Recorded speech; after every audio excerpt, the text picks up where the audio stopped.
Tidak disebutkan saf dalam bahasa Arab kecuali sesuatu yang rekat tanpa celah.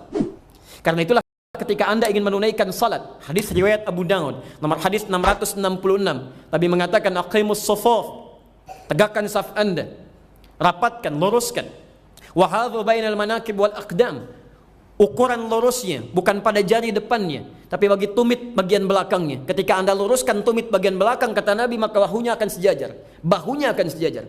Yang paling menarik ketika Anda sudah rapat, sudah lurus ini, kata Nabi, wala tadharu furjatin lisyaitan. Saf. Jangan biarkan ada setan masuk ke saf Anda. Rapatkan serapat-rapatnya. Karena itu kalimatnya disebut dengan saf, sesuatu yang rapat, lurus sampai setan tidak masuk di antaranya. Allahu Akbar. Hadirin, Jum'ah diapit dengan surat As-Saff karena diinginkan siapapun yang berangkat ke Jumat ini bisa menyatu satu dengan yang lainnya, memperhatikan kebutuhannya. Itu yang diinginkan.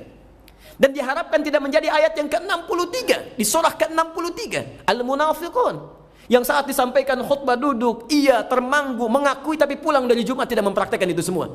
Bukankah orang-orang munafik mengakui tapi lisannya mengatakan iya, di hatinya tidak? Lisannya mengatakan iya, perilakunya tidak? Karena itulah bertakwalah kepada Allah. Barangkali kita dihadirkan pada Jumat ini untuk memperbaiki hakikat Jumat di pekan-pekan yang telah berlalu. Dan semoga Allah Subhanahu wa taala memberikan kekuatan pada kita untuk mempraktekkan bagian yang pertama ini.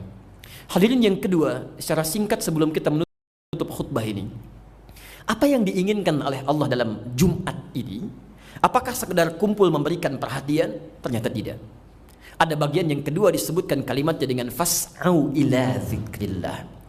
Siapapun yang dipanggil untuk menunaikan salat di Jumat, kata Allah, maka bergegaslah untuk segera zikir kepada Allah.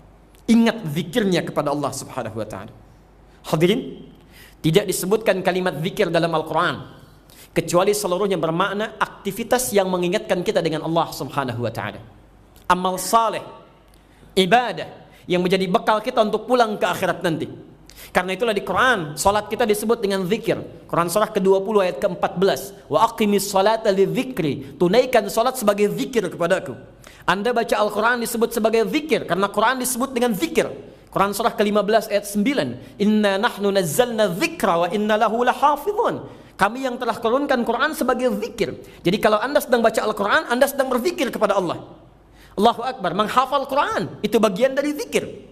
Disebutkan 4 kali di surah ke-54 itu. Ayat ke-17, ayat ke-22, ayat 32, ayat ke-40. Walaqad yassarnal Qur'ana lidzikri fahal mim muddakir. Kami sudah mudahkan Quran untuk dihafalkan. Kalimat menghafal yang menggunakan kata zikir. Yang dengan menghafal Quran lebih ingat Anda kepada Allah Subhanahu wa taala. Kalimat-kalimat thayyibah yang Anda bacakan setelah salat, subhanallah, alhamdulillah, Allahu Akbar, itu zikir. Quran surah ke-4 ayat 103, posisi paling kanan di pertengahan. Fa idza qadaitumus salata fadhkurullaha. Jika Anda telah tuntas menunaikan salat, segera berzikir kepada Allah Subhanahu wa taala. Bahkan kalau zikir Anda benar, setiap aktivitas Anda akan menjadi zikir karena Allah Subhanahu wa taala. Makannya zikir, minumnya zikir, kerjanya zikir. Quran surah ketiga ayat 191. Alladzina yadhkurunallaha qiyaman wa qu'udan wa 'ala junubikum.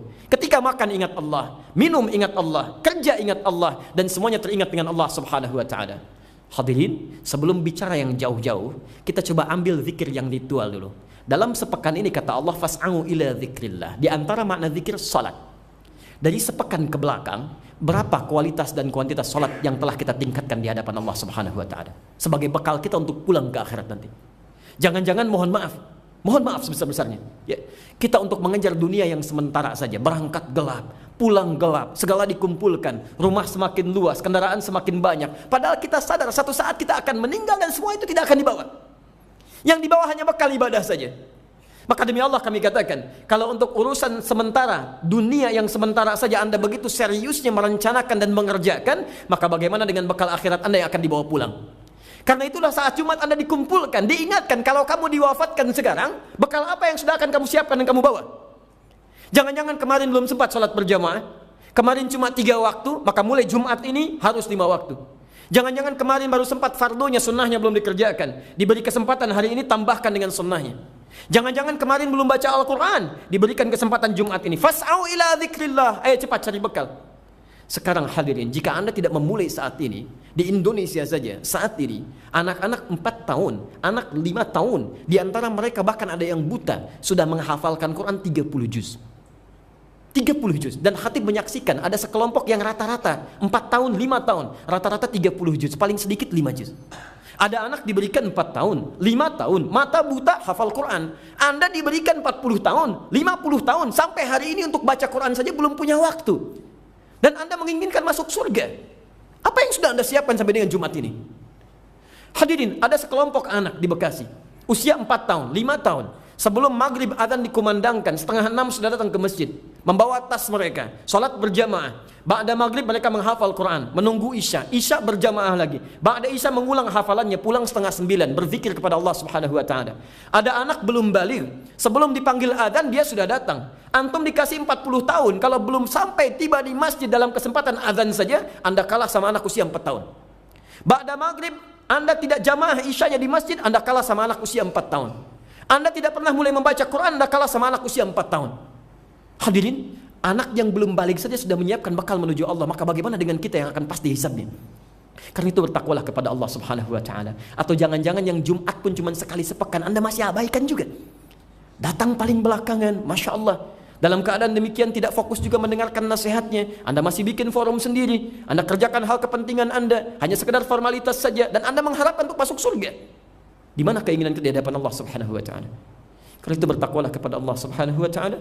Mudah-mudahan Jumat ini kita diberikan petunjuk oleh Allah, dilembutkan hati kita untuk memperbaiki keadaan diri kita, dan mudah-mudahan Allah mewafatkan kita setelah cukup bekal kita untuk kembali kepadanya, dan diberikan perhatian oleh Allah sehingga kita bisa menguatkan ukhuwah Islamiyah di antara kita semuanya.